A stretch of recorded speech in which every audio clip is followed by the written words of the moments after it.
a flap. Alcoholics Anonymous, by its very nature, could not have been founded by one person.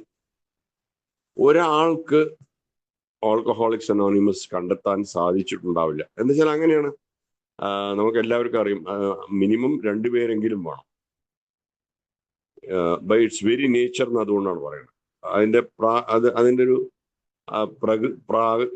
അതിൻ്റെ ഒരു പ്രകൃതി അങ്ങനെയാണ്. 2 പേരെങ്കിലും അങ്ങനെ 2 പേരുണ്ടെങ്കിൽ ഒരു കൂട്ടായ്മയാവുള്ളൂ. അപ്പോ ഒരാൾക്ക് ഇത് കണ്ടുപിടിക്കാൻ സാധിച്ചിട്ടുണ്ടാവില്ല എന്ന് പറയുന്നത്. It's essence is sharing. അതിൽ ആൽക്കഹോളിക്സ് അനോണിമസിലുള്ള മുഖ്യ പങ്ക് വഹിക്കുന്നത് പങ്കുവയ്ക്കലാണ്, ഷെയറിംഗ് ആണ്. Therefore, Bill W. and Dr. Bob are always referred to within the fellowship as the co-founders. ഇവര് 2 പേരുമാണ് ആദ്യം ഇത് തുടങ്ങാൻ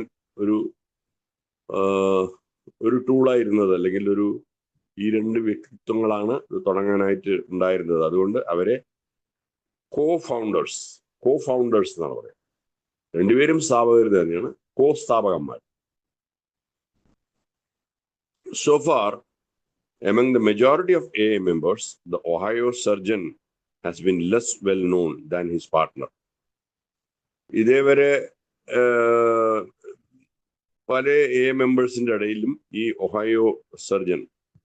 ഒഹായോയിലും ഉണ്ടായിരുന്ന ഈ സർജൻ അത്ര പോപ്പുലർ, ലെസ് വെൽ നോൺ, കുറച്ച് കുറവാണ്. അദ്ദേഹത്തെ അത്രയും നന്നായി അറിയുന്ന ബില്ലിനേക്കാളും കുറച്ച് കുറവാണെന്നാണ് പറയുന്നത്.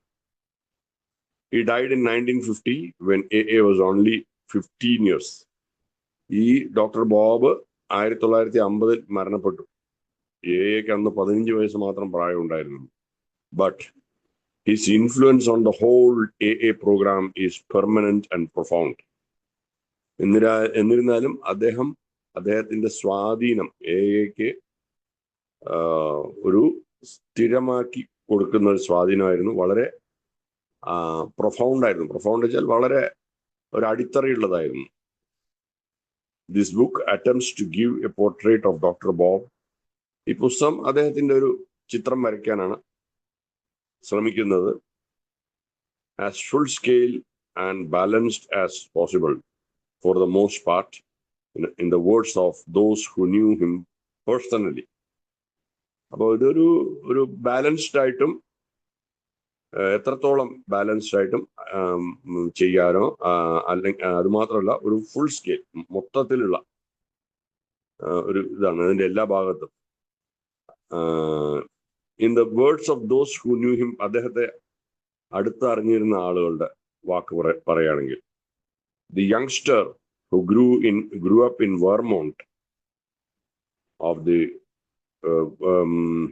late 19th century, became a hard-drinking college boy, then a medical student fighting the onset of his own alcoholism, a respected physician, a loving but increasingly unreliable family man, and at last a desperately ill drunk without hope until he met a stockbroker from New York, Bill W. ഇതായിരുന്നു ബോബിന്റെ ഒരു കാര്യം. Bob Vermont എന്ന സ്ഥലത്താണ് വളർന്നു വന്നത്. 19ാം നൂറ്റാണ്ടില് college പഠിക്കുമ്പോൾ തന്നെ മദ്യപാനം ഉണ്ടായിരുന്നു.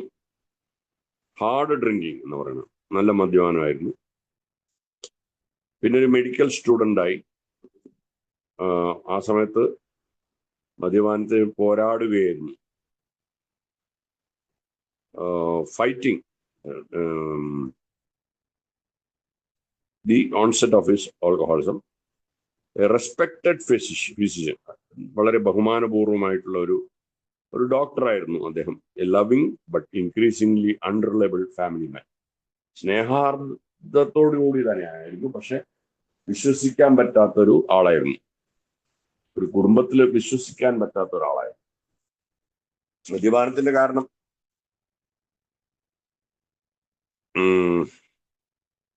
increasingly unreliable family man, and at last a desperately ill drunk.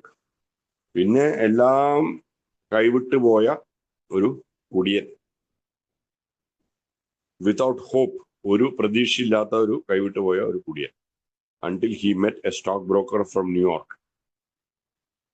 അത് ഏതുവരെ നീണ്ടുപോയി വെച്ചാൽ ബില്ല് സ്റ്റോക്ക് ബ്രോക്കറായ ബില്ലിനെ, ഓഹരി ദള്ളാലായ ബില്ലിനെ ന്യൂയോർക്കിൽ ചെന്ന് കണ്ടുമുട്ടുന്നത് വരെ.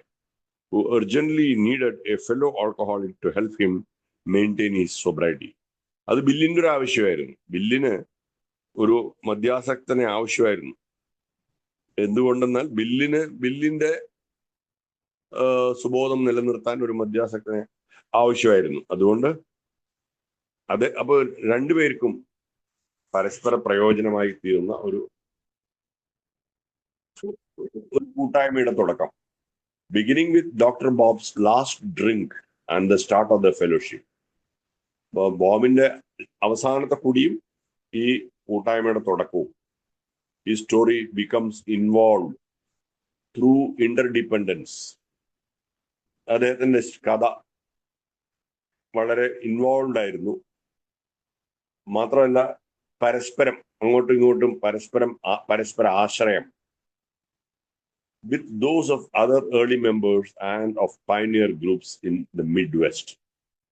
അന്ന് മധ്യ പടിഞ്ഞാറൻ ഭാഗത്തുള്ള പഴമക്കാരുടെയും എല്ലാം ഒരു സഹായം അദ്ദേഹത്തിന് ആവശ്യമായിരുന്നു. This development was both exhilarating and tumultuous.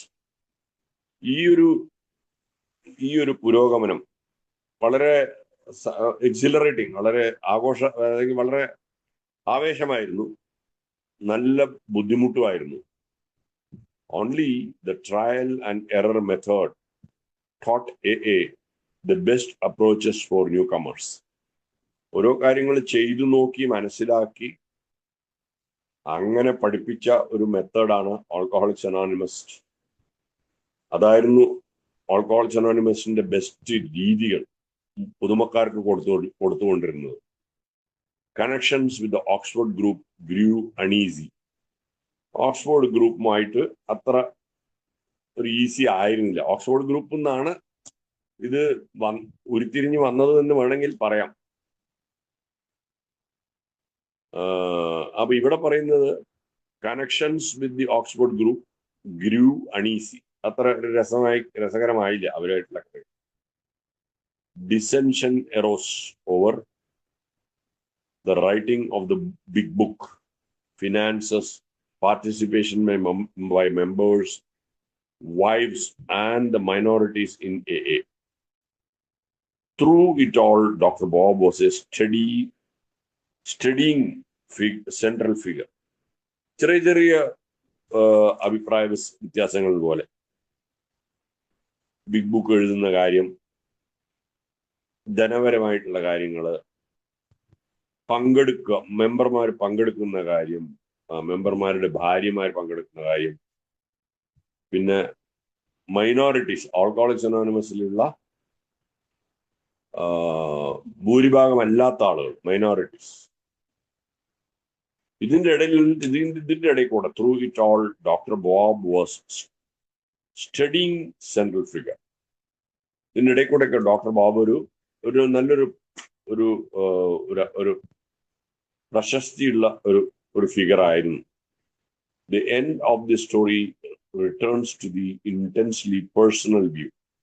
ഈ കഥയുടെ അവസാനം ഒരു ആത്മ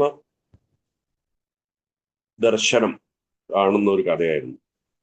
but even in his last years doctor Bob was drawn into hard-fought discussions and eventually decisions that would reach far into the future of AA worldwide. ഇതൊക്കെ ആയിരുന്നാൽ പോലും, അദ്ദേഹം ഒരു നല്ലൊരു figure ആയിരുന്നതിൽ പോലും അദ്ദേഹത്തിന്റെ അവസാന നിമിഷങ്ങളിൽ, അദ്ദേഹത്തിന്റെ അവസാന വർഷങ്ങളിൽ ഡോക്ടർ ബോബ് ഒരുപാട് ഒരസലുകളിലേക്ക് വലിച്ചിഴക്കപ്പെട്ടു. ഒരുപാട് ആശയവിനിമയം നടത്താൻ വേണ്ടി അദ്ദേഹത്തിന് അതിലേക്ക് വലിച്ചഴക്കപ്പെട്ടു. കൂടാതെ ഒരു തീരുമാനങ്ങൾ അത് എഐനെ ഒരുപാട് ദൂരത്തേക്ക് കൊണ്ടു ചെല്ലാൻ സാധിപ്പിക്കുന്ന ഓരോ ആശയങ്ങളെ കുറിച്ചുള്ള ചർച്ചകൾ ആഗോളതലത്തിൽ ഇതിൽ നടന്നിരുന്നു എന്നാണ് പറയുന്നത്. അതാണ് ഈ ഫ്ലോപ്പിൽ എഴുതി വെച്ചിട്ടുള്ളത്. Alcoholics anonymous world service incorporation book box 4 അതിന്റെ അഡ്രസ്സായി ന്യൂയോർക്കിൽ. അപ്പോ ഇതാണ് അതിന്റെ ഫ്ലാപ്പിലുള്ള കാര്യങ്ങൾ. പുസ്തകം കുറച്ച് വായിക്കാം. അതിനു മുമ്പായിട്ട്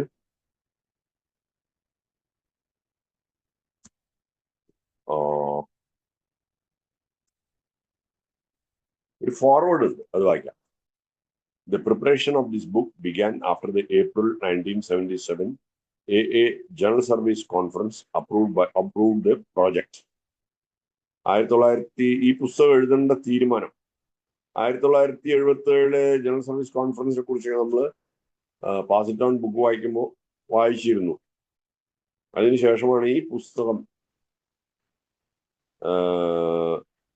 എഴുതാൻ വേണ്ടിയിട്ടുള്ള തയ്യാറെടുപ്പ് തുടങ്ങിയത്. ആ കോൺഫറൻസിൽ ഒരു അപ്രൂവൽ കിട്ടിയ ശേഷം originally A joint biography of the 2 co-founders was plan. എന്നിരുന്നാലും ആദ്യം വിചാരിച്ചിരുന്നത് രണ്ടുപേരുടെയും കൂടിയിട്ട് ഒന്നിച്ചൊരു ഒരു ബയോഗ്രഫി എഴുതാം എന്നായിരുന്നു. When this proved impracticable, it became apparent that Dr. Bob's biography should be written first before Bill W.'s.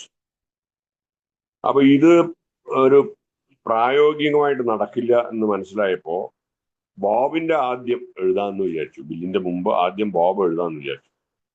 The end of the last century was the setting for all of Dr. Bob's childhood and youth. കഴിഞ്ഞ സെഞ്ചുറിയിൽ ഇതിനു വേണ്ടിയിട്ടുള്ളൊരു setting ആയിരുന്നു doctor ബോബിന്റെ കുട്ടിക്കാലം, അദ്ദേഹത്തിന്റെ യൗവനം ഒക്കെ. Even with the most thorough research, this early period includes months and years of which only the barest account can be given, and that in the memories of but a few men and women. ഇതിൻ്റെ ഒരു ഓർമ്മകളൊക്കെ വളരെ കുറച്ച് ആൾക്കാർക്ക് അറിയുമായിരുന്നുള്ളൂ. അതിന്റെ അടിസ്ഥാനത്തിൽ അത്രേ അത് ചെയ്യാൻ പറ്റിയിരുന്നുള്ളൂ. Undramatic as these recollections are, they give glimpses into the innate character that would help to shape the fellowship of Alcoholics Anonymous. ഇതിന് ഡ്രമാറ്റിക് ആയിട്ടൊന്നുമില്ല ഈ കളക്ഷൻസിൽ. ഈ സ്വഭാവത്തെക്കുറിച്ച് ഒരു ഐഡിയ നമുക്ക് കിട്ടും. അതിൻ്റെ ഒരു സ്വഭാവം അത് സഹായിക്കുകയും ചെയ്യും. നമ്മൾ ഈ ഫെലോഷിപ്പ്, ആൽക്കഹോളിക്സ് അനോണിമസിലെ ഫെലോഷിപ്പ് എങ്ങനെയാണ് രൂപാന്തരപ്പെടേണ്ടത് എന്നുള്ളതിനെ കുറിച്ച്. For doctor Bob's adult years as an active and then as a recovering alcoholic, the material is far richer. അപ്പോൾ ഡോക്ടർ ബോബിന്റെ അഡൾട്ടായ ശേഷമുള്ള വർഷങ്ങൾ ഒരു ആക്റ്റീവായിട്ടുള്ള ഒരു മോചിതനാകുന്ന ഒരു മദ്യാസക്തന്റെ കാര്യം അതായിരുന്നു. Material is far richer. അപ്പൊ ഈ പുസ്തകം വളരെ റിച്ച് ആയിട്ടുള്ള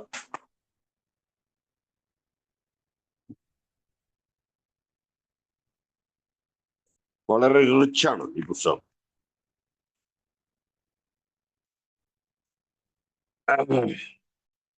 The material is far richer. In the course of research, the book naturally expanded from biographical limits into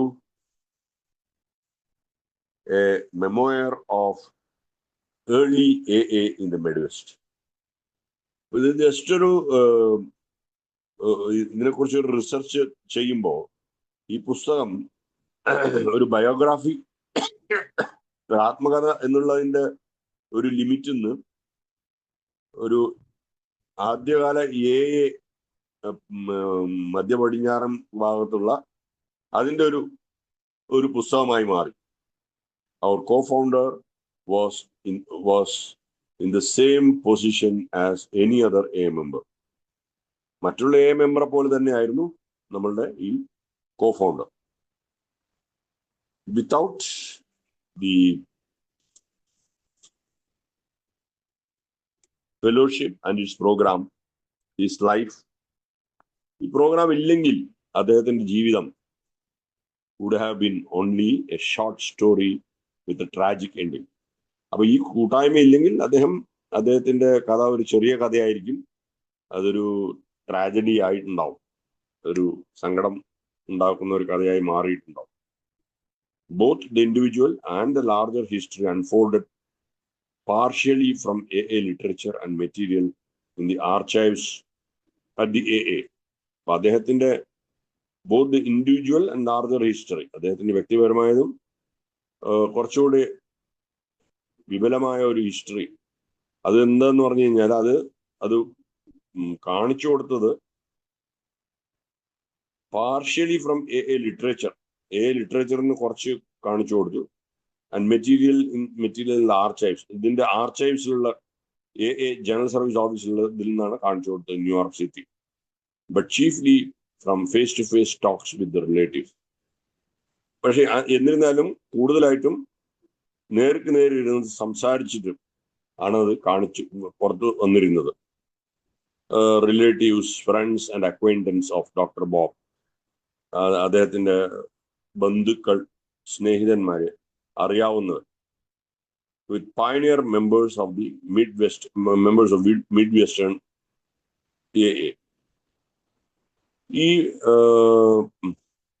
മധ്യ പടിഞ്ഞാറൻ ഭാഗത്തുള്ള ഗ്രൂപ്പുകളിലുള്ള മെമ്പേഴ്സ് അദ്ദേഹത്തിന്റെ ആ വഴിക്കാണ് അറിഞ്ഞിരുന്നത്.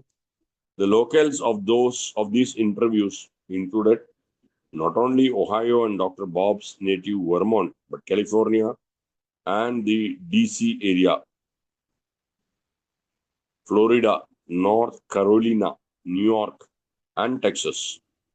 ഇത് ഒഹായോയിൽ മാത്രം ഒതുങ്ങി നിന്നില്ല ഡോക്ടർ ബോബിന്റെ നേറ്റീവ് വെർമോണ്ട്, കൂടാതെ കാലിഫോർണിയയില് DC ഏരിയ, പിന്നെ ഫ്ലോറിഡ, പിന്നെ നോർത്ത് കരോലീന, ന്യൂയോർക്ക്, ടെക്സസ്, ഇവിടെ എല്ലാം പടർന്നു. The section headed sources, page 349, serving as both footnotes and biography, gives the origins and availability of quoted matter. ഇതായിരുന്നു ഈ പുസ്തകത്തിന്റെ ഈ ഭാഗം. The interviews yielded a greater wealth of historical material. മുഖാമുഖം സംസാരിച്ചതിന്റെ ഒരു ഫലമായിട്ട് ചരിത്രപരമായിട്ടുള്ള ഒരു മെറ്റീരിയൽ ആയിരുന്നു. Than would be included in one book. അത് ഒരു പുസ്തകത്തിൽ അടങ്ങാവുന്നതിലും കൂടുതലായിരുന്നു. But the complete records are now in the AA archives. Alcoholics Anonymousന്റെ ആർച്ചൈവ്സിൽ ഇതിന്റെ കംപ്ലീറ്റ് റെക്കോർഡുകളും ഉണ്ട്. So all the people who shared their memories, the fellowship owes debt of gratitude.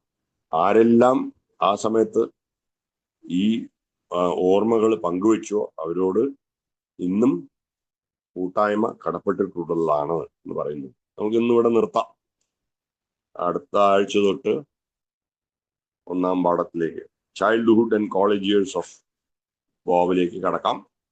ഇത്രയും പറഞ്ഞുകൊണ്ട് ഇതിലൊന്നും സംശയമൊന്നും ആർക്കും കാണാൻ വഴി